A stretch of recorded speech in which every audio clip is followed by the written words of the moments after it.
খালেদা জিয়া মানে আমাদের হৃদয়ের স্পন্দন, খালেদা জিয়া মানে বাংলাদেশের অপর নাম, খালেদা জিয়া মানে গণতন্ত্রের অনন্ত প্রহরী।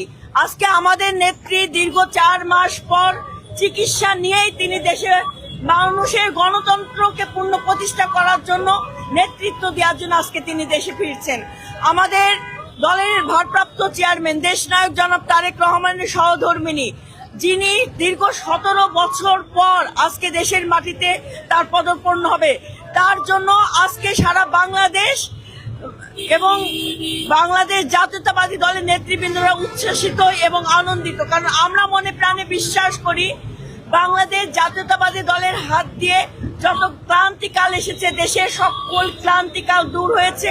আগামী দিনে আমরা যে গণতন্ত্রহীনতার একটা সংস্কৃতির মধ্যে আছি, সেই সংস্কৃতি থেকে বের হয়ে এসে আমরা জনগণের সরকার প্রতিষ্ঠা করতে পারবো দেশনেত্রী বেগম খালেদা জিয়ার মাধ্যমে, দেশনায়ক জনাব তারেক রহমানের মাধ্যমে।